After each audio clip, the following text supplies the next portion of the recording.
Hello guys, एक और नई वीडियो में आप सभी का स्वागत है। साथियों, अपन बात कर रहे थे किसके बारे में? वीडियो 2025 के बारे में अपन चर्चा कर रहे थे, जिसके अंदर से अपन टॉप एमसीक्यूज देखने वाले थे। एक अपना हो चुका है साथियों वर्ल्ड ज्योग्राफी, इसमें से अपन टॉप 100 एमसीक्यूज देखे थे मेरे भाई। जाकर देख लेना, आपको प्ले लिस्ट में जाकर मिल जाएगी। आज बात करेंगे साथियों अपन कृषि और आर्थिक विकास के बारे में अपन चर्चा करेंगे मेरे भाई। जो टॉप 200 एमसीक्यूज के बारे में अपन चर्चा करेंगे, इसके अंदर से साथियों आपका जो 30 नंबर का जुगाड़ है ना, वो सारा का सारा कंप्लीट यहाँ पर से होने वाला है मेरे भाई। अगर आप ये क्लास देख लेते हो टॉप 200 एमसीक्यूज की, तो साथियों आपका जो कृषि और आर्थिक विकास है, ये 30 नंबर का ये कंप्लीट यहाँ पर से आपका हो जाएगा साथियों। ठीक है, तो बात करते हैं आज का पहला सवाल। सवाल दे रखा है कि आर्थिक समीक्षा 2024-25 के अनुसार प्रचलित कीमतों पर सकल राज्य मूल्यवर्धन जीएसवीए में कृषि और संबंधित क्षेत्र का योगदान प्रतिशत क्या है? तो कितना है मेरे भाई? याद रखना 26.92% रहने वाला है। ऑप्शन नंबर बी रहेगा। ठीक है, नेक्स्ट बात करते हैं। अगर जैसे आपसे पूछ लिया जाए उद्योग में कितना है, तो याद रखना साथियों उद्योग के अंदर से आ जाता है 27.16। ठीक है, ये उद्योग में आ गया मेरे भाई। अगर सेवा क्षेत्र में बात कर ली जाए, तो सेवा क्षेत्र में कौन सा आ गया साथियों? ये सेवा क्षेत्र में आपको देखने को मिल जाता है। ये तीनों चारों चीज़ें आपको याद रखनी है। ठीक है, आगे बात करते हैं मेरे भाई। नेक्स्ट क्या है आपके पास में सवाल दे रखा है? सवाल दे रखा है कि वर्ष 2024-25 के लिए स्थिर कीमतों 2011-12 पर कृषि और संबंधित क्षेत्र की अनुमानित वार्षिक वृद्धि दर क्या है? तो साथियों यह जाती है 5.05%। ठीक है, ये स्थिर कीमतों पर है।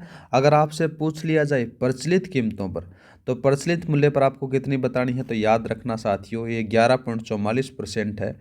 ये प्रचलित मूल्य पर आपको देखने को मिलती है। ठीक है, प्रचलित मूल्यों पर मेरे भाई, ये थोड़ा सा याद रख लेना। नेक्स्ट बात करते हैं। भूमि उपयोग सांख्यिकी 2023-24 के अनुसार राजस्थान के कुल क्षेत्रफल में शुद्ध बोया गया क्षेत्रफल कितना प्रतिशत है? तो कितना प्रतिशत है मेरे भाई? याद रखना 53.10% है। ठीक है, अगर आपसे बंजर भूमि से संबंधित पूछ लिया जाए, तो बंजर भूमि का प्रतिशत है वो मेरे भाई कितना है? 10.26% आपको देखने को मिलेगा।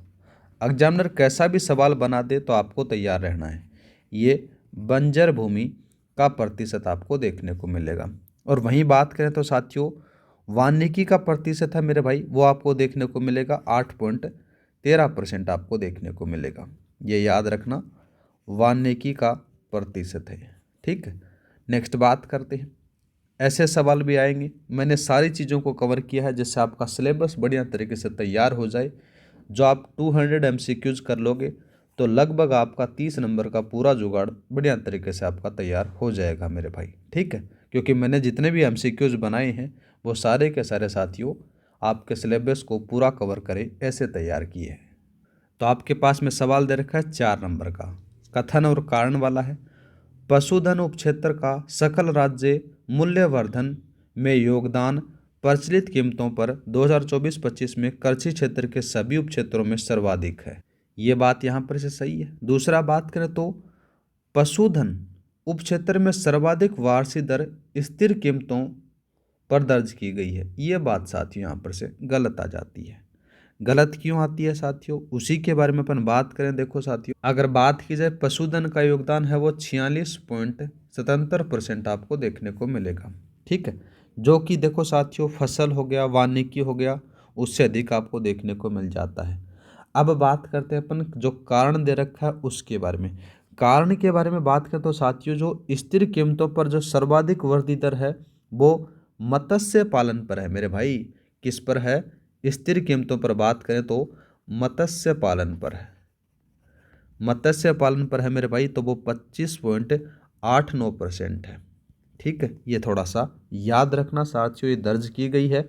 और वहीं बात करें पशुधन के बारे में, तो पशुधन की कितनी है मेरे भाई? 5.43% आपको देखने को मिल जाती है। ये पशुधन किया जाती है। ठीक है, इसके बारे में आ जाता है, और इनका योगदान आपको देखने को मिल जाता है जो इससे अधिक नहीं है, तो ये कथन इसलिए गलत आ जाता है। तो यहाँ पर से साथियों कथन है ना, वो कौन सा सही रहेगा यहाँ पर देखो, तो ये यहाँ पर से कथन ए सही है, लेकिन कारण है वो गलत है। ऑप्शन नंबर आपका सी सही रहेगा। नेक्स्ट बात करते हैं, निम्नलिखित में से किस तिलहनी फसल को गरीब का घी उपनाम से जाना जाता है? तो किसको जाना जाता है साथियों, ये याद रखना, ऐसे सवाल भी बन सकते हैं। ठीक है, तो किसको माना जाता है? तिल को माना जाता है। नेक्स्ट बात करते हैं, राजस्थान में सरसों अनुसंधान केंद्र कहाँ स्थित है, जिसका नाम बदलकर सरसों अनुसंधान निर्देशालय 2009 कर दिया गया है? तो साथियों ये सेवर भरतपुर आएगा। ठीक है, इसी के बारे में और अपन थोड़ी सी चर्चा कर लेते हैं मेरे भाई। ये तो आपने देख लिया कि राष्ट्रीय सरसों अनुसंधान केंद्र है वो सेवर भरतपुर में आपको देखने को मिल जाता है, लेकिन सरसों की मुख्य जो मंडी है वो कहाँ पर से आपको देखने को मिलेगी? ये सुमेरपुर पाली में आपको देखने को मिलेगी मेरे भाई, मंडी है, मुख्य मंडी। ठीक है, याद रखना है। नेक्स्ट बात करते हैं मेरे भाई, निम्नलिखित को सुमेलित करना है। एक तरफ आपको कृषि उत्पाद दे रखे हैं, दूसरी तरफ उत्पादन में प्रथम स्थान वाले जिले दे रखे हैं। ऐसे सवाल बहुत बार पूछे जाते हैं, तो याद रखना है। अगर बात करें अपन बाजरा के बारे में, तो साथियों ये अलवर आएगा। ठीक है लाला, वहीं बात करें, सॉरी अलवर नहीं आएगा, ये नागौर आएगा।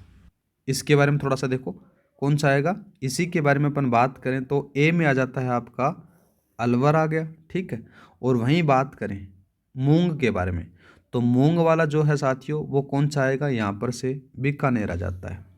ठीक, सरसों और वराई के बारे में अपन बात करें तो साथियों आपका नागौर आ जाता है। बाजरा अलवर का है, मूंग नागौर, और सरसों राई अलवर आपको देखने को मिलेगा। ये थोड़ा सा देखो चेंज कर लेना, इसको दोबारा से मैं बता देता हूँ।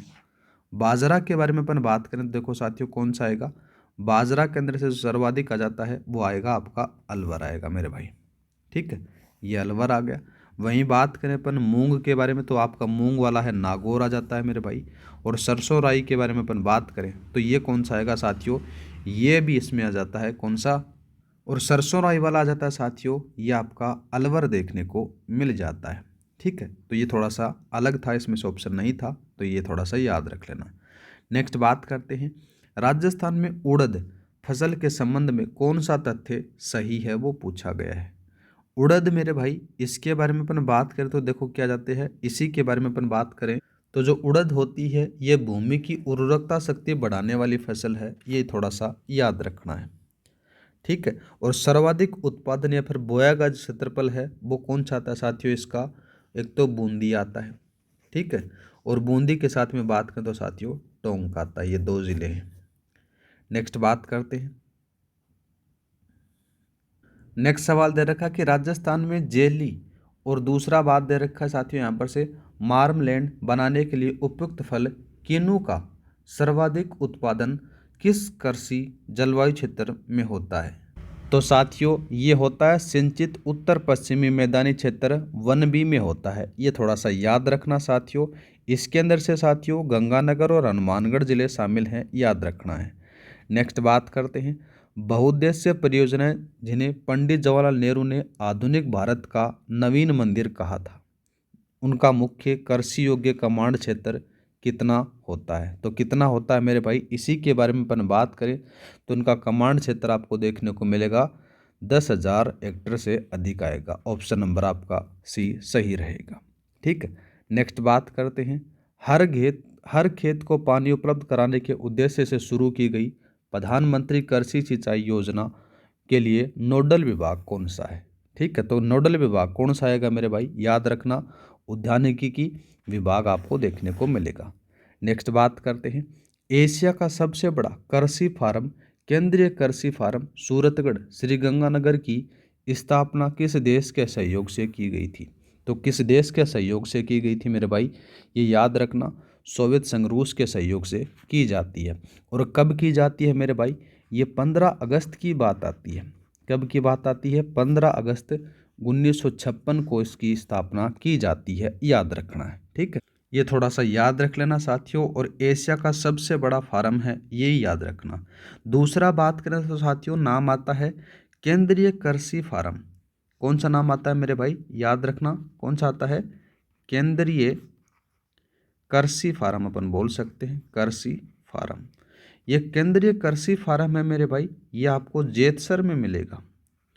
जेतसर कहाँ पर लाडले, अनूपगढ़, ठीक है, अनूपगढ़ के अंदर से आपको देखने को मिलेगा। इसकी स्थापना मेरे भाई 1962 में होती है और किसके सहयोग से, कनाडा के सहयोग से होती है।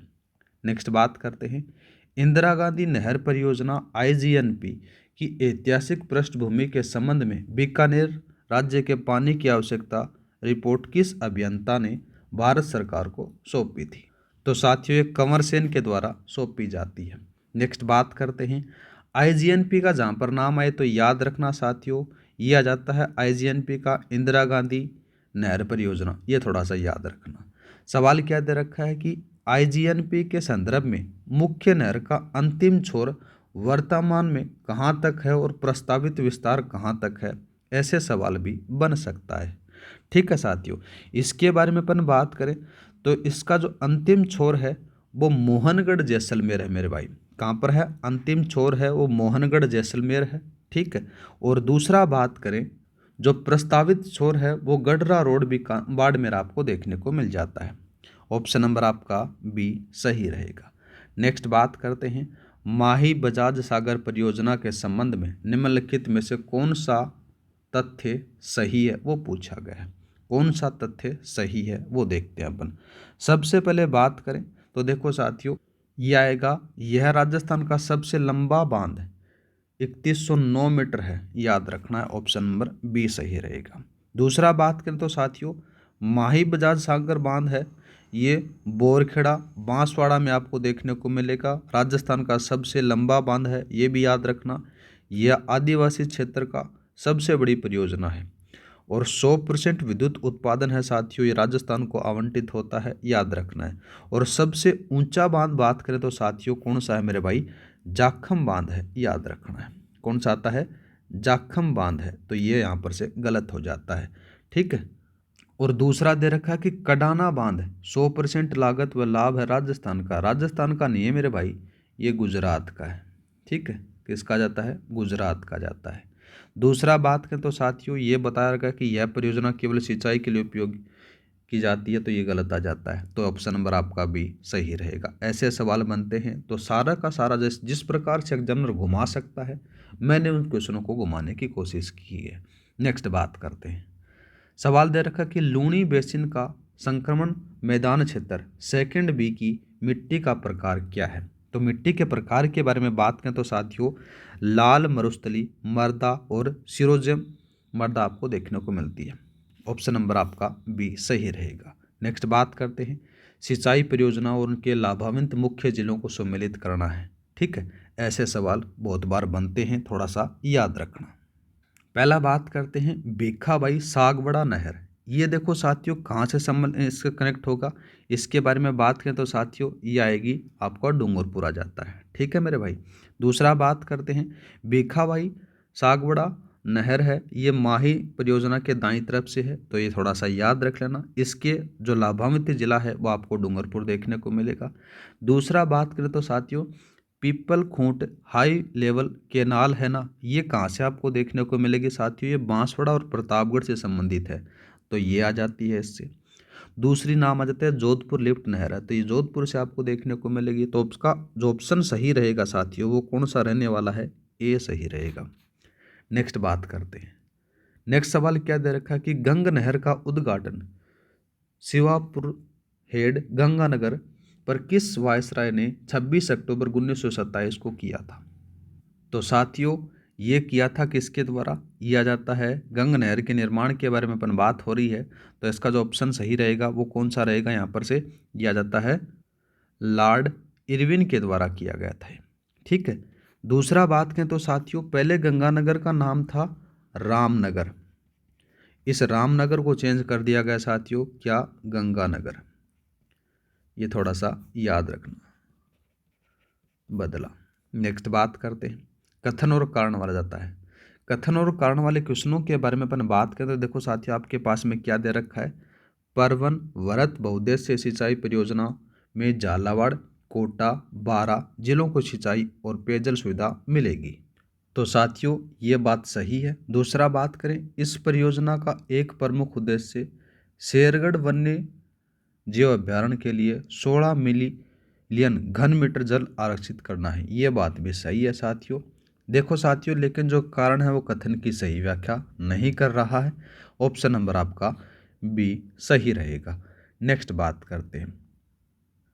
सवाल दे रखा आपके पास में, कपास का स्थानीय नाम क्या है जिसे सफ़ेद सोना भी कहा जाता है। तो साथियों उसको बिणिया कहा जाता है लाडले।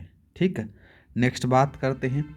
आर्थिक समीक्षा 2024-25 के अनुसार प्रचलित कीमतों पर सकल राज्य मूल्यवर्धन जीएसवीए में उद्योग क्षेत्र का योगदान प्रतिशत कितना है और उद्योग जीएसवीए में विनिर्माण उप क्षेत्र का योगदान प्रतिशत कितना क्या है वो पूछा गया है।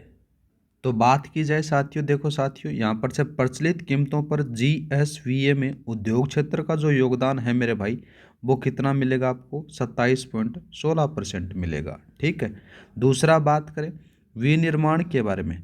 विनिर्माण के बारे में जब चर्चा होती है तो विनिर्माण योगदान है वो 42.62% आपको देखने को मिलेगा। ऑप्शन नंबर आपका सी सही रहेगा। नेक्स्ट बात करते हैं। राजस्थान में बस्तर नगरी या फिर राजस्थान का मैनचेस्टर किस ज़िले को कहा जाता है।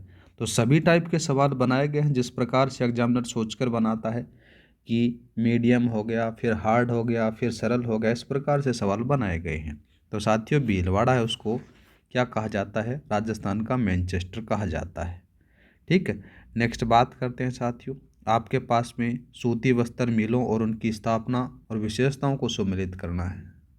तो बात होती है साथियों सबसे पहले दी कृष्णा मिल लिमिटेड। दी कृष्णा मिल लिमिटेड के बारे में बात करें तो साथियों राजस्थान की प्रथम सूती मिल है, ये याद रखना है। ठीक है, तो ये यहाँ पर से आ जाता है और ये किस्म आएगा साथियों, ये थोड़ा सा याद रखना है। ये ब्यावर में है मेरे भाई, ब्यावर में। ठीक है, और इसकी स्थापना साथियों कब की जाती है, 1889 में की जाती है। दूसरा बात करें महाराजा उमेद सिंह मिल्स के बारे में बात करें तो साथियों ये महाराजा उमेद सिंह मिल है, ये कहाँ पर से आपको आ जाता है साथियों, ये सूती की मिल है, याद रखना है। ठीक है, और सबसे बड़ी है ये भी याद रखना है, किसकी है, सूती की है मेरे भाई। और इसकी जो स्थापना की जाती है ये 1918 में स्थापित होती है। फिर आती है साथियों मॉडर्न सिंथेटिक मिल्स है, ये राजस्थान की एकमात्र सिंथेटिक फाइबर मिल है, ये याद रखना है। ठीक है, तो ये यहाँ पर से आ जाता है।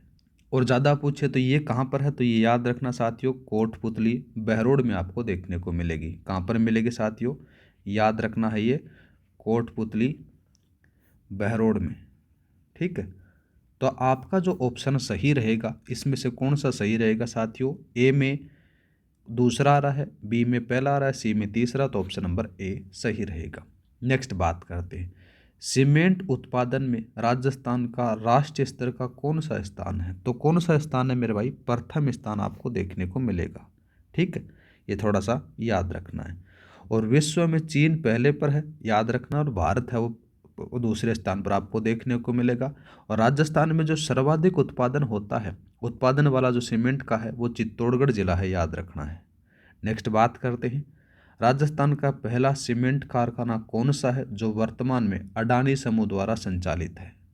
तो साथियों ये एसीसी लिमिटेड लाखेरी बूंदी वाला है, ये कारखाना जाता है। इसकी जो स्थापना है मेरे भाई 1915 में की जाती है, लेकिन ये काम कब से स्टार्ट करता है ये भी थोड़ा सा याद रखना साथियों, ये 1917 से इसका उत्पादन करना स्टार्ट करता है। ठीक है, नेक्स्ट बात करते हैं। कथन और कारण वाला क्वेश्चन आपके पास में दे रखा है। कथन के बारे में अपन बात करें, राजस्थान में नमक उत्पादन में सांबर झील सबसे बड़ा आंतरिक स्रोत है, यह उत्पादित नमक सर्वोत्तम किस्म का होता है। बात एकदम इतनी तक तो सही है, लेकिन यहाँ पर से करा कि उत्पादन नमक सर्वोत्तम किस्म का है, सर्वोत्तम किस्म का नहीं है मेरे भाई, क्योंकि जो सर्वोत्तम किस्म का जो नमक है वो खारवाल जाति के द्वारा पचभद्रा बालोतरा में उत्पादित किया है। ठीक है, तो ये आ गया। दूसरा बात करें तो सांबर साल्ट लिमिटेड द्वारा एसएस ब्रांड नामक नमक उत्पादन किया जाता है। ये बात एकदम सही है। तो इसका जो सही आंसर रहेगा साथियों, इसी के बारे में अपन बात करें। कथन ए है वो तो गलत आ जाता है और कारण है वो यहाँ पर से सही आता है, ऑप्शन नंबर। नेक्स्ट बात करते हैं साथियों, निम्नलिखित में से कौन सी संस्था राजस्थान में लघु मध्यम और वृहत उद्योगों को आर्थिक सहायता और औद्योगिक क्षेत्र विकास जैसी आधारभूत सुविधाएं उपलब्ध कराने वाली शीर्ष औद्योगिक विकास संस्था है? तो कौन सी है मेरे भाई? तो आपको सबको पता है कौन सी आ जाती है, रिको आ जाती है। ठीक है, और रिको की फुल फॉर्म पूछे तो याद रखना राजस्थान राज्य औद्योगिक विकास एवं विनियोजन लिमिटेड आपको देखने को मिल जाता है। और इसकी जो स्थापना होती है मेरे भाई 28 मार्च को होती है। 28 मार्च 1969 को इसकी स्थापना होती है, याद रखना है। नेक्स्ट बात करते हैं, राजस्थान वित्त निगम RFC द्वारा चलाई गई सेम्पेस योजना का मुख्य उद्देश्य क्या है? तो साथियों, इसका जो मुख्य उद्देश्य है वो सेवानिवृत्त सैनिकों को स्वरोजगार हेतु ऋण सहायता देना जाता है। ठीक है, और RFC की जो स्थापना होती है मेरे भाई, ये 17 जनवरी को होती है। 17 जनवरी 1955 को इसकी स्थापना होती है, याद रखना है। नेक्स्ट बात करते हैं साथियों, जनगणना के अनुसार राजस्थान की कुल जनसंख्या में जनजातीय जनसंख्या का प्रतिशत कितना है और जनजातीय जनसंख्या की दृष्टि से राजस्थान का भारत में कौन सा स्थान है? ऐसे सवाल भी बन सकता है, याद रखना। तो साथियों, इसमें से 13.48% आपको जनसंख्या देखने को मिलेगी। और भारत में बात करें तो कौन सा स्थान आपको देखने को मिलेगा साथियों? 6ठा स्थान देखने को मिलेगा। तो ये ऑप्शन नंबर आपका सी सही रहेगा। नेक्स्ट बात करते हैं साथियों, राजस्थान की सबसे बड़ी जनजाति कौन सी है जो सर्वाधिक जयपुर, सवाईमाधोपुर और उदयपुर जिलों में केंद्रित है? तो साथियों, वो आएगी मीणा। नेक्स्ट बात करते हैं मेरे भाई, भील जनजाति के सामाजिक संगठन से संबंध में निम्नलिखित में से कौन सा युग्म सही सुमेलित नहीं है, वो पूछा गया है। तो पहला बात करें, फला छोटा गांव, पाल बड़े गांव, गमेती पाल का मुखिया जाता है। हर मोगी बात करें तो साथियों युद्धकालीन रणघोष है, ये असुमेलित आपको देखने को मिलेगा। इसके बारे में बात करें तो साथियों भील जनजाति का युद्धकालीन रणघोष है वो फायरे फायरे है, याद रखना है। और हर मोती बात करें, हर या फिर मोगी के बारे में अपन बात करें तो साथियों जो सम्मानित व्यक्ति होता है, व्यक्ति की मृत्यु के बाद में जो स्मारक होता है उसको कहा जाता है, याद रखना है। ठीक है, नेक्स्ट आ जाता है साथियों, निम्नलिखित को सहरिया जनजाति के शब्दावली से सुमेलित करना है, वो पूछा गया है। एक तरफ आपको शब्दावली दे रखी है, दूसरी तरफ आपको अर्थ दिया गया है मेरे भाई। सबसे पहले अपन बात करें तो देखो क्या दे रखा है, जो गांव होता है उसको क्या कहा जाता है? सहराना कहा जाता है। ठीक है, दूसरा बात करें जो पेड़ पर बने हुए घर होते हैं उसको क्या कहते हैं साथियों? तो ये याद रखना, उसको कहा जाता है गोपणा या फिर कोराऊ या फिर टोपा कहा जाता है। ठीक है, और घर के बारे में बात करें तो साथियों हताई बंगला इसको कहा जाता है। तो इसका जो सही आंसर रहेगा वो ए रहने वाला है। नेक्स्ट बात करते हैं, गरासिया जनजाति में मेल को विवाह का अर्थ पूछा गया है। तो साथियों जो मेल को विवाह का अर्थ होता है कि कन्या को वर के घर छोड़कर विवाह का खर्च बचाना होता है, याद रखना है। ठीक है, नेक्स्ट बात करते हैं। नेक्स्ट सवाल दे रखा कि भील जनजाति के पवित्र व्यक्ति केसरिया नाथ या फिर कालाजी की कसम खाकर वे कभी भी झूठ नहीं बोलते हैं। इस प्रथा में किस रंग के केसर का पानी पिलाया जाता है? तो साथियों कौन से वाले केसर का रंग है? हरा रंग आ जाता है साथियों। नेक्स्ट बात करते हैं, ऊंट की खाल पर सोने की मीनाकारी और मुनावती का कार्य किस कला के अंतर्गत आता है जिसका प्रमुख केंद्र बीकानेर है मेरे भाई? तो ये याद रखना, वो आ जाता है थेवा कला। ठीक है, कौन सा थेवा कला नहीं सॉरी उस्ता कला आता है। कौन सा आता है? उस्ता कला, याद रखना है। नेक्स्ट बात करते हैं मेरे भाई, पोट्री कला के प्रकारों और संबंधित केंद्रों के बारे में बात हो रही है। जितनी भी पोट्री यहाँ पर से दे रखी हैं, पहला सबसे पहले नाम आता है कौन सा? बलू पोट्री। बलू पोट्री आपको पता लाला जयपुर में है। ब्लैक पोट्री के बारे में बात करें तो साथियों कोटा में है मेरे भाई। और गोल्डन पोट्री बीकानेर में आपको देखने को मिल जाएगी। तो ए में दूसरा, बी में पहला, सी में तीसरा, ऑप्शन नंबर आपका ए सही रहेगा। नेक्स्ट बात करते हैं, दिसंबर 2024 तक राजस्थान की कुल अधिष्ठापित ऊर्जा क्षमता कितनी है? वो पूछा गया है मेरे भाई। तो साथियों इसमें से सही रहेगा 26,325.19 मेगावाट, ये याद रखना साथियों। और वहीं बात करें 26.32 गीगावाट के अंदर से अपन बोल सकते हैं इसको। इसमें से पवन, बायोमास हो गया, सौर ऊर्जा और अन्य जो प्रमुख हैं वो आपको देखने को मिल जाती हैं। ठीक है, नेक्स्ट बात करते हैं। देखो साथियों, सौर ऊर्जा उत्पादन में राजस्थान का राष्ट्रीय स्तर पर कौन सा स्थान है, वो पूछा गया है। तो मेरे भाई पहला स्थान है, याद रखना है, सीधी सी बात है। दूसरा बात करते हैं, राजस्थान का पहला super critical thermal power plant कौन सा है। तो थर्मल पावर प्लांट कौन सा है मेरे भाई, छबड़ा वाला है, याद रखना है। ठीक है, नेक्स्ट बात करते हैं, कथन और कारण वाला सवाल आ गया। कथन के बारे में बात करें तो राजस्थान में तापीय ऊर्जा, थर्मल पावर ऊर्जा उत्पादन का सबसे प्रमुख स्रोत है, बात सही है साथियों। दूसरा बात करें तो तापीय ऊर्जा में राजस्थान 7वें स्थान पर है, जबकि सौर ऊर्जा में यह प्रथम स्थान पर है, इसीलिए नवीनीकरण ऊर्जा ही प्रमुख स्रोत है। ये बात साथियों मेरे को कहीं ना कहीं गलत लग रही है, क्योंकि 7वें स्थान पर नहीं है तो ये ऑप्शन गलत आ जाता है। तो यहाँ पर से साथियों कौन सा सही रहेगा आपका, कथन ए है वो सही है, लेकिन आर है वो गलत आ जाता है कारण। नेक्स्ट बात करते हैं साथियों, सवाल क्या दे रखा है मेरे भाई, राजस्थान राज्य औद्योगिक विकास और विनियोजन निगम लिमिटेड का मुख्य कार्य क्या है। ये दोबारा से घुमा फिरा कर क्वेश्चन पूछा गया। तो साथियों ये वृहत, मध्यम और लघु उद्योगों को आर्थिक सहायता देना और औद्योगिक क्षेत्र का विकास करना इसका मेन उद्देश्य देखने को मिल जाता है। नेक्स्ट बात करते हैं, राजस्थान वित्त निगम RFC की योजनाओं और उनके उद्देश्यों को सम्मिलित करना है मेरे भाई। पहला तो आ जाता है साथियों सेमपेस योजना। सेमपेस योजना तो सीधी सी बात है साथियों, सेवानिवृत्ति सैनिकों को आपको ऋण देने का काम आपको देखने को मिल जाता है। दूसरा बात करें टेक्नोक्रेट योजना। टेक्नोक्रेट योजना क्या है साथियों, जो शिक्षित युवाओं को 20 लाख तक आपका ऋण देना इसका काम होता है। शिल्प बाड़ी योजना, दस्तकार और हस्तशिल्पों को ये आ जाता है, यहाँ पर से सहायता देता है, ये थोड़ा सा याद रखना साथियों। और जो शिल्प बाड़ी योजना है इसकी जो शुरुआत होती है 1987-88 में होती है लाला, याद रखना है। तो आपका जो सही आंसर रहेगा वो कौन सा रहेगा साथियों, ऑप्शन नंबर ए है वो सही रहने वाला है।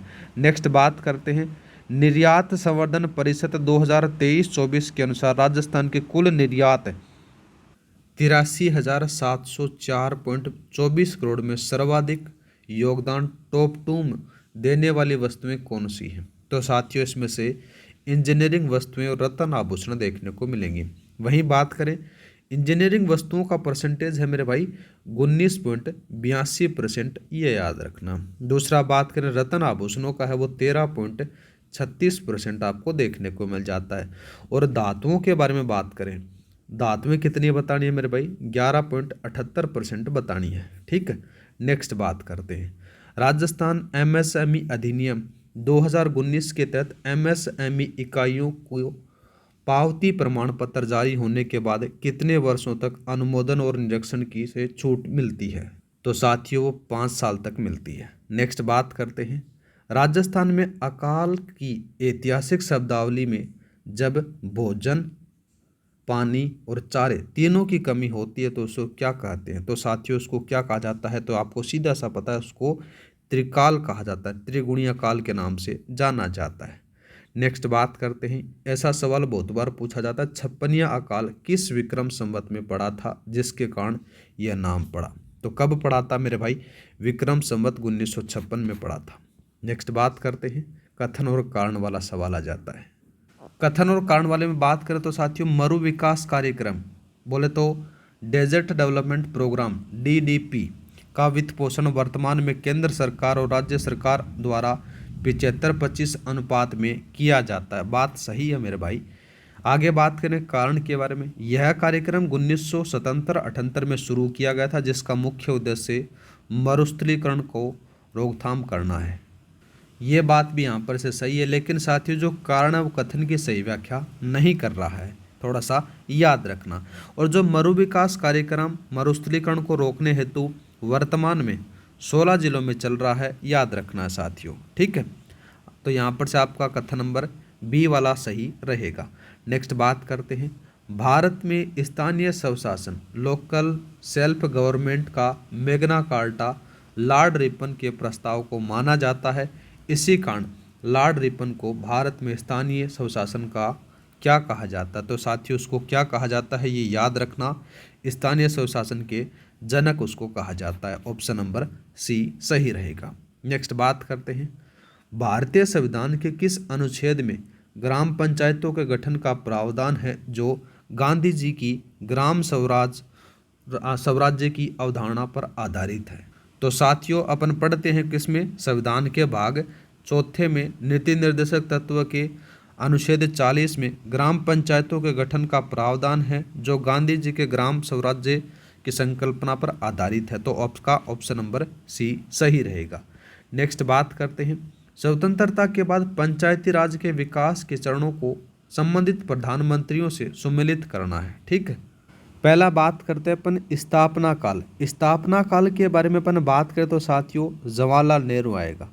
दूसरा बात करते हैं ठहराव और पतन काल, इसके बारे में बात करें तो इंदिरा गांधी आएगा।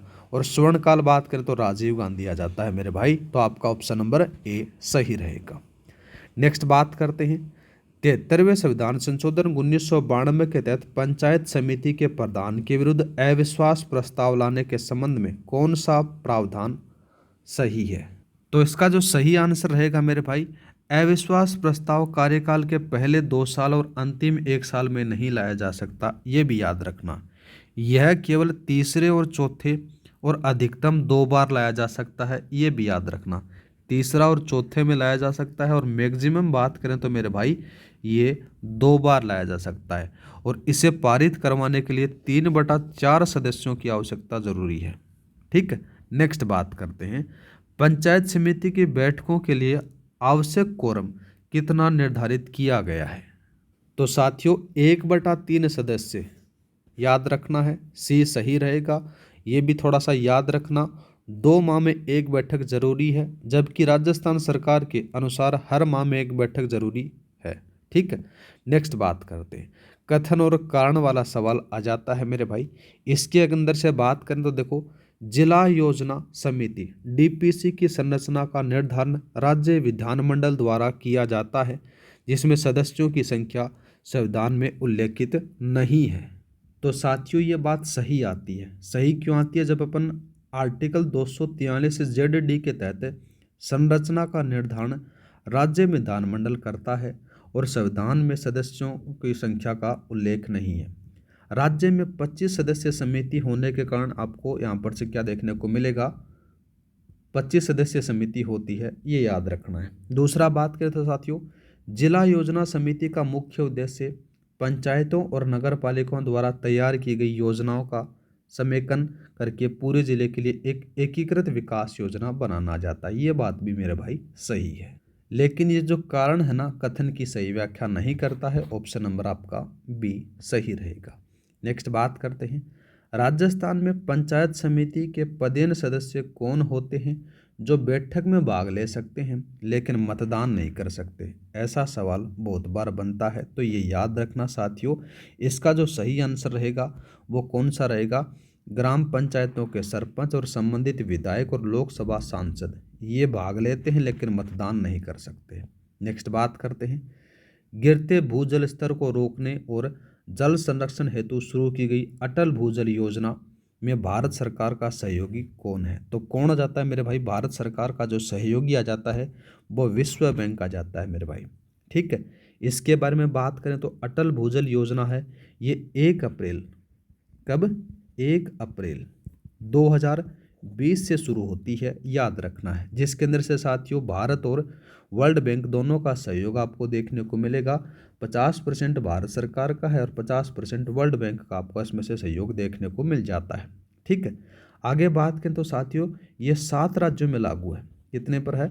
7 राज्यों में, 7 राज्यों में लागू है, ये थोड़ा सा याद रखना। नेक्स्ट बात करते हैं, सवाल दे रखा है कि नवीनतम भूजल आकलन रिपोर्ट 2023 राजस्थान के अनुसार 31 मार्च 2023 तक कुल 203 भूजल ब्लॉकों में कितने ब्लॉकों में अति दोहित श्रेणी में रखा गया है? तो साथियों ये 216 को रखा गया है। ऐसे सवाल आते हैं, याद रखना। नेक्स्ट बात करते हैं, राजस्थान में सहकारी बैंकों की त्रिस्तरीय संरचना और उसके संबंधित स्तर को सम्मिलित करना है। एक तरफ आपको सहकारी बैंक दे रखा है, दूसरी तरफ उनका स्तर दे रखा है। पहले बात करते हैं मेरे भाई राजस्थान राज्य सहकारी बैंक अपेक्स बैंक के बारे में चर्चा हो रही है, तो यहाँ पर से जिला स्तर पर आएगा।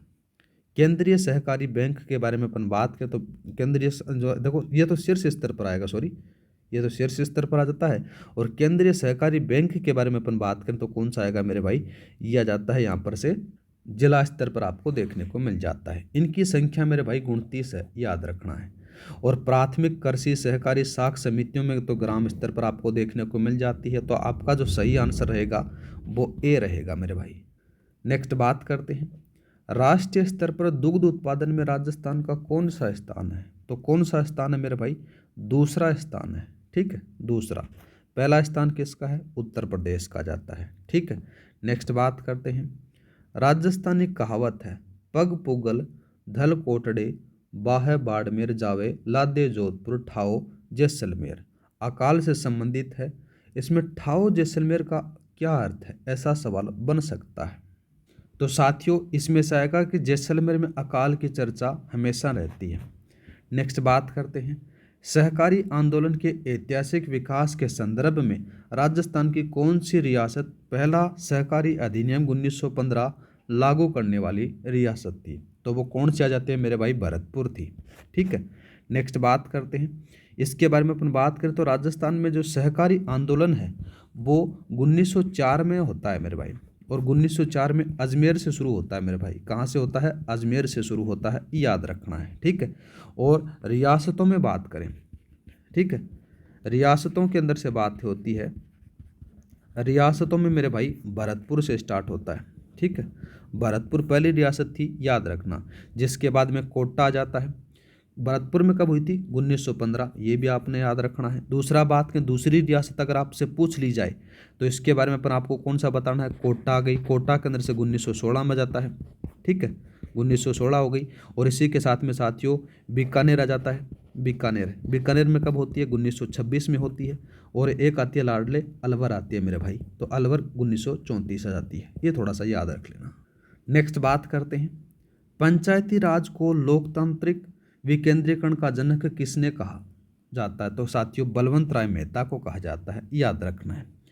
ठीक है, नेक्स्ट बात करते हैं 73वें संविधान संशोधन 1992 के तहत पंचायत समिति या फिर ग्राम पंचायत के चुनाव लड़ने हेतु न्यूनतम आयु कितने निर्धारित की गई है। अभी ग्राम पंचायतों के चुनाव आने वाले हैं, तो आपकी उम्र हो चुकी है 21 वर्ष, तो आप चुनाव लड़ सकते हो। ठीक है, सरपंच का फॉर्म भर देना मेरे भाई। आगे बात करते हैं कथन और कारण वाला सवाल रखा है कि राजस्थान में पंचायती राज संस्थाओं को चुनाव निष्पक्ष और समय पर संपन्न कराने की जिम्मेदारी राज्य निर्वाचन आयोग आर्टिकल 243 के की होती है, बात सही है।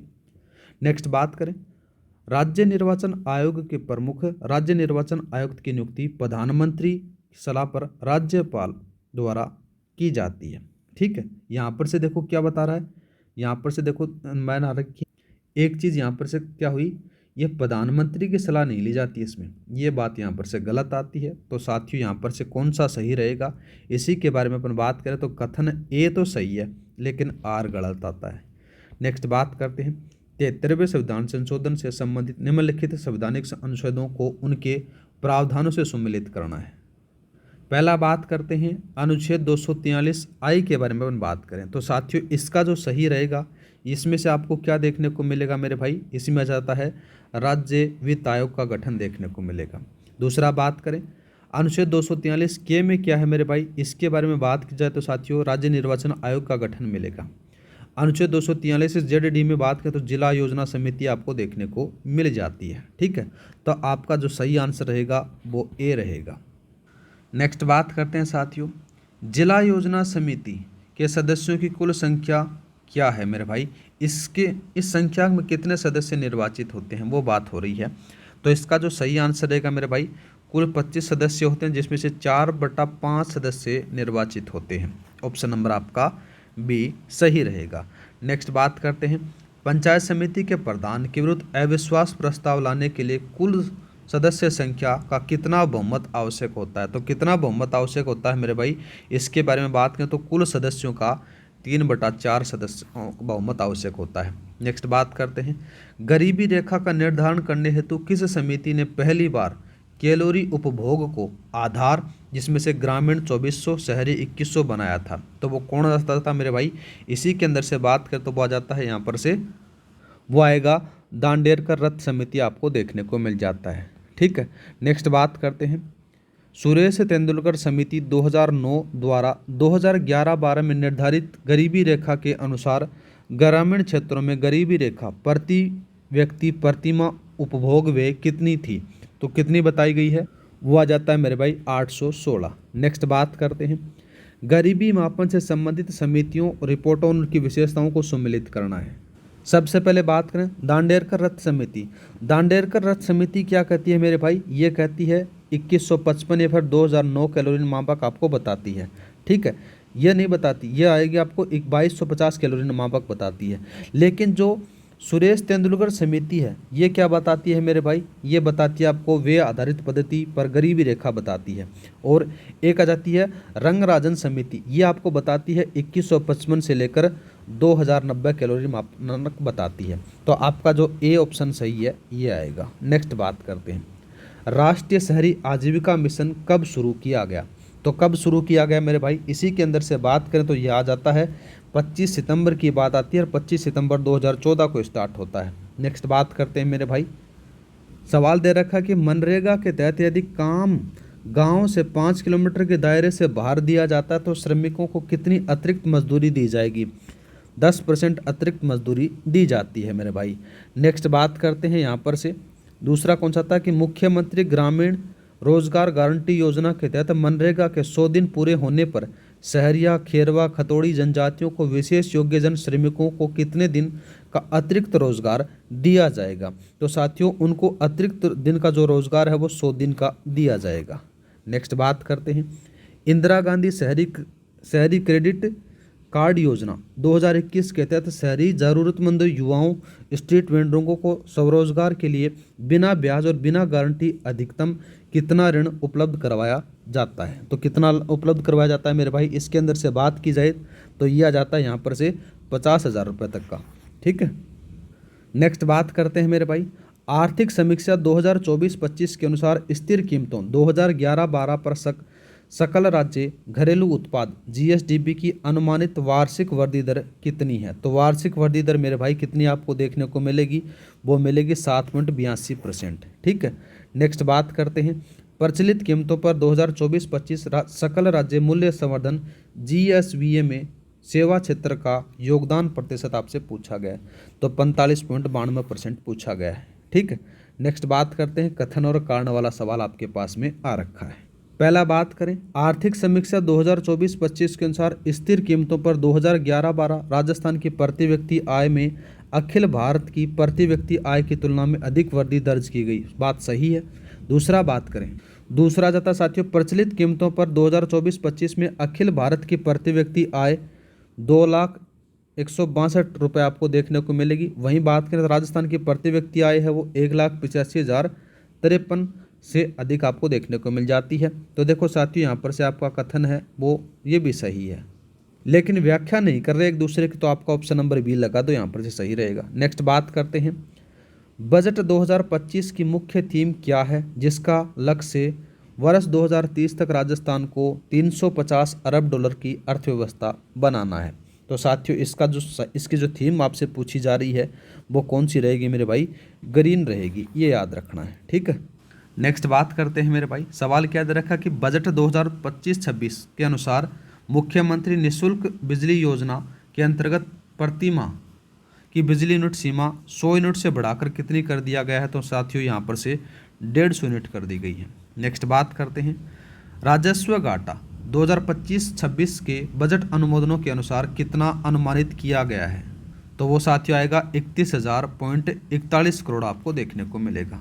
नेक्स्ट बात करते हैं, कथन और कारणों के बारे में बात हो रही है। तो देखो साथियों इसका जो सही आंसर रहेगा, पहले अपन बात करते हैं कथन के बारे में।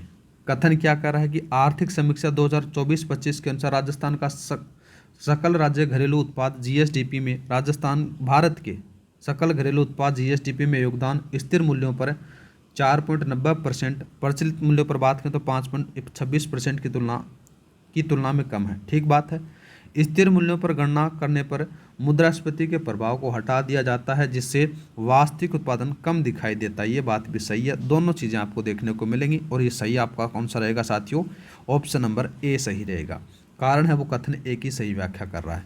नेक्स्ट बात करते हैं मेरे भाई, प्रचलित कीमतों पर 2023-24 सकल जिला घरेलू उत्पाद में राजस्थान का कौन सा जिला सर्वाधिक योगदान देता है? तो आपको पता ही है कि जयपुर योगदान देता है। नेक्स्ट बात करते हैं, स्थिर कीमतों पर 2011-12 सकल जिला घरेलू उत्पाद DGDP की वार्षिक वृद्धि दर 2023-24 किस जिले में सर्वाधिक रही है? तो किस में रही है मेरे भाई? उसी के बारे में अपन बात करें तो ये अलवर की रही है, याद रखना है। ठीक है।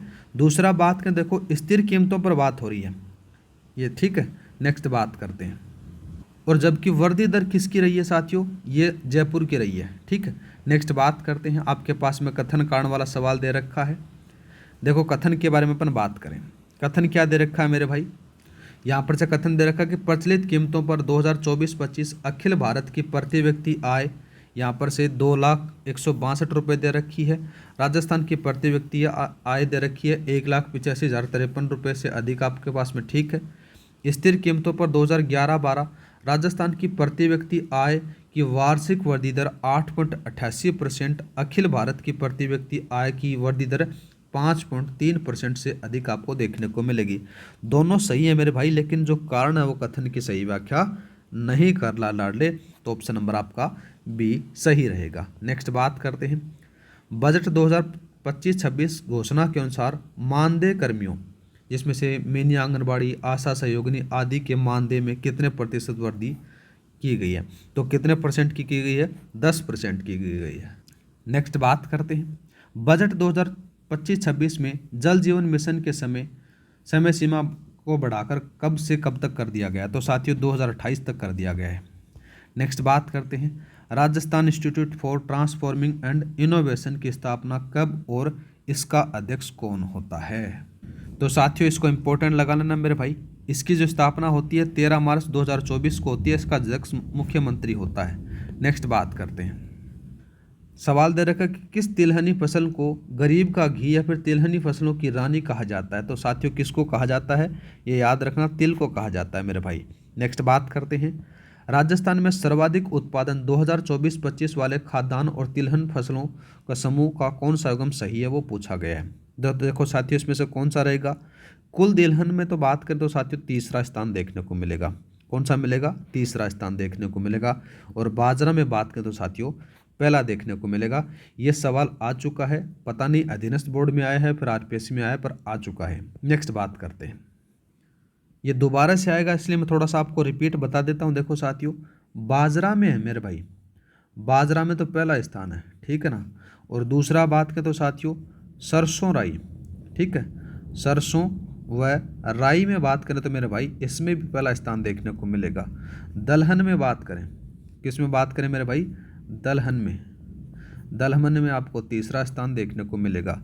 एक और बात कर लो फिर इसके साथ में, जवार में मेरे भाई पहला स्थान देखने को मिलेगा। और कितना परसेंट योगदान है? 90.36% योगदान है लाडले जवार में। नेक्स्ट बात करते हैं मेरे भाई 89 का। पहला दे रखा कि महाराजा उमेद मिल्स पाली राजस्थान की सबसे बड़ी सूती मिल है जिसमें सर्वाधिक उत्पादन किया गया, ठीक है। दी कृष्णा मिल लिमिटेड ब्यावर राजस्थान की पहली सूती मिल थी जिसका उत्पादन 1889 में शुरू हुआ। ये बात भी सही है। तो ये कारण है वो कथन की सही व्याख्या नहीं कर रहा है मेरे भाई, तो यहाँ पर से आपका ऑप्शन नंबर बी सही रहेगा। नेक्स्ट बात करते हैं, ये क्वेश्चन दोबारा से आ गया क्या? चलो कोई दिक्कत नहीं, अपन दोबारा से कर लेते हैं इसको। तो सबसे पहले बात करें, ब्लू पोट्री जयपुर की है मेरे भाई, येलो जयपुर की आ गई। ब्लैक पोट्री कोटा की है। और पेपर पोट्री ये आ जाती है साथियों अलवर की आ जाती है, ठीक है। तो आपका ऑप्शन नंबर कौन सा सही रहेगा? यहाँ पर से ए सही रहेगा। नेक्स्ट बात करते हैं, ऊंट की खाल पर सोने की मीनाकारी और मुनावते का कार्य उस्ता कला किस स्थान के विकास से संबंधित है? तो किससे संबंधित है मेरे भाई? ये याद रखना, बीकानेर से है मेरे भाई, ठीक है। और इस उस्ता कला के बारे में बात की जाए तो ये उस्ता कला है, ये ईरान से इसका उद्भव होता है, याद रखना है। और इस कला का जो विकास होता है साथियों, ये किसके काल में होता है, नाम याद रखना, महाराजा, नाम आता है उनका राम सिंह, नाम आता साथियों राम सिंह के काल में ये पनपती है। नेक्स्ट बात करते हैं, राजस्थान लघु उद्योग निगम का मुख्य कार्य क्या है। इसका मुख्य कार्यों के बारे में अपन बात करें तो साथियों मुख्य कार्य आपको देखने को मिलेगा लघु उद्योग और हस्तशिल्प इकाइयों को कच्चा माल, विपणन और वित्तीय सहायता देना है। ऑप्शन नंबर आपका बी सही रहेगा।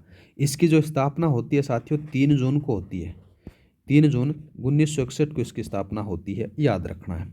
नेक्स्ट बात करते हैं मेरे भाई, यहाँ पर से सवाल दे रखा है 93 का। सवाल क्या दे रखा है कि सांसी जनजाति में विवाह के बाद लड़की की पवित्रता का प्रमाण देने वाली रस्म को क्या कहा जाता है। तो साथियों उसको कुकड़ी रस्म कहा जाता है। ठीक है, नेक्स्ट बात करते हैं, कथन और कारण वाला सवाल आपके पास में आ गया मेरे भाई। तो इसमें से बात करें तो देखो साथियों क्या दे रखा है, राजस्थान फ्लोरोसिस नियंत्रण कार्यक्रम में फ्लोराइड प्रभावित गाँवों में हैंडपंप और डिफ्लोरेशन संयंत्र लगाए जाते हैं। ठीक बात है मेरे भाई। दूसरा बात करें, यह कार्यक्रम 100% केंद्र सरकार द्वारा पोषित है। इसका मुख्य उद्देश्य ग्रामीण क्षेत्रों में बच्चों को शुद्ध पेयजल उपलब्ध करवाना है। ये बात यहाँ पर से गलत आ जाती है। तो साथियों इसका जो सही आंसर रहेगा वो सी रहने वाला है। वैसे देखा जाए तो देखो साथियों जो फ्लोरोसिस नियंत्रण कार्यक्रम है वो यूनिसेफ के सहयोग से संचालित है, याद रखना है। एक चीज़ आएगा साथियों, जलमणि योजना है वो 100% है, वो केंद्र सरकार के द्वारा पोषित है। ठीक है, जिसका मुख्य उद्देश्य क्या आएगा आपको, इसका मुख्य उद्देश्य आपको देखने को मिलेगा कि 300 से कम बच्चों के वाले स्कूल में आरओ उपलब्ध करवाना आपको देखने को मिलेगा। नेक्स्ट बात करते हैं मेरे भाई 95 का। 95 में आपको सम्मिलित करना, देखो साथियों राजस्थान भूमिगत जल बोर्ड, राजस्थान भूमिगत जल बोर्ड है मेरे भाई, जोधपुर में है, 1950 में स्थापित किया जाता है। दूसरा बात करें सिंचाई प्रबंधन और प्रशिक्षण संस्थान है, ये साथियों आपको कोटा में देखने को मिलेगा। इसकी जो स्थापना के बारे में अपन बात करें तो साथियों 1984 की बात आती है। हाँ 1984 में इसको स्थापित किया जाता है, ये थोड़ा सा याद रख लेना। और दूसरा बात करें राजस्थान जल विकास निगम लिमिटेड है, ये आपको जयपुर में देखने को मिलेगा, जो 1984 में स्थापित किया जाता है। तो यही आपका जो आंसर रहेगा वो कौन सा रहने वाला है, ऑप्शन नंबर ए सही रहेगा। नेक्स्ट बात करते हैं मेरे भाई, नेक्स्ट सवाल क्या दे रखा कि राजस्थान का वह कौन सा कृषि जलवायु क्षेत्र है जिसमें अति शुष्क पश्चिमी आंशिक सिंचित मैदानी क्षेत्र वन सी कहा जाता है और यह क्षेत्रफल की दृष्टि से सबसे बड़ा क्षेत्र है। तो साथियों इसका जो सही आंसर रहेगा अति शुष्क पश्चिमी आंशिक सिंचित मैदानी क्षेत्र वन सी रहने वाला है। नेक्स्ट बात करते हैं मेरे भाई, केंद्रीय शुष्क क्षेत्र अनुसंधान केंद्र काजरी जोधपुर जो 1959 में स्थापित किया हुआ था, किस देश और अंतर्राष्ट्रीय संस्था के सहयोग से स्थापित हुआ था। इसके बारे में अपन बात करें, ऐसा सवाल बहुत बार पूछा जाता है। तो साथियों देश तो जाता है ऑस्ट्रेलिया और यूनेस्को के सहयोग से स्थापित किया गया था, ऑप्शन नंबर बी। नेक्स्ट बात करते हैं, सवाल दे रखा कि राजस्थान की किस सूती वस्त्र मिल को आधुनिक तकनीक युक्त और दूसरी सबसे बड़ी मिल माना जाता है। तो वो कौन सी है मेरे भाई, उसके बारे में अपन बात करें तो नाम आ जाता है आदित्य मिल लिमिटेड किशनगढ़ अजमेर वाली। ठीक है, नेक्स्ट बात करते हैं, कथन और कारण वाला जाता है। देखो कथन के बारे में बात करें, राजस्थान सीसा व जस्ता एस्क वोल्टास्टोनाइट और सेल्टेनाइट खनिजों का देश में एकमात्र उत्पादक राज्य है। ठीक है भाई साहब। दूसरा बात करें, उद्योग क्षेत्र में जीएसबीए में खनन और उत्खनन उप क्षेत्र में वृद्धि दर 3.59% और अन्य उप क्षेत्रों में निर्माण की तुलना में न्यूनतम है। ये बात भी सही है साथियों, लेकिन ये व्याख्या नहीं कर रहा, कारण है वो कथन की। ठीक है, तो यहाँ पर से कौन सा सही रहेगा, यहाँ पर से आपका कथन ये ऑप्शन नंबर बी सही रहेगा। नेक्स्ट बात करते हैं, वस्त्र हस्तशिल्प और उसके प्रमुख केंद्रों को सम्मिलित करना है। देखो साथियों ऐसे सवाल बहुत बार पूछे जाते हैं, तो ये याद रखना। खेसले हैं ये आपको लेजा जालोर के फेमस हैं। ठीक है, दूसरा बात करें लोई के बारे में अपन बात हो रही है, लोई से पहले अपन पावरजाई बात करें तो जयपुर में है मेरे भाई, और लोई आ जाती है नापासर बीकानेर की। ठीक है, तो आपका जो ऑप्शन नंबर कौन सा सही रहेगा, ए सही रहने वाला है। तो यहाँ तक साथियों आपके 100 कंप्लीट हो जाते हैं। ये वाले अपन नेक्स्ट वीडियो में चर्चा करेंगे, क्योंकि मेरे भाई आपको भी पता चल रहा होगा साइड में थोड़ी सी नॉइस आ रखी होगी बारिश की, जिसके कारण अपन नेक्स्ट वीडियो में चर्चा कर लेंगे मेरे भाई। एक पार्ट और लेकर आ जाएंगे जिसके अंदर से आपके 200 टॉप MCQs हो जाएंगे, जो आपका ये टॉपिक है बढ़िया तरीके से तैयार हो जाएगा और 30 नंबर की बढ़िया तरीके से आपकी तैयारी हो जाएगी साथियों। आज के लिए इतना ही, मिलते हैं नेक्स्ट वीडियो में। जय हिंद, जय भारत।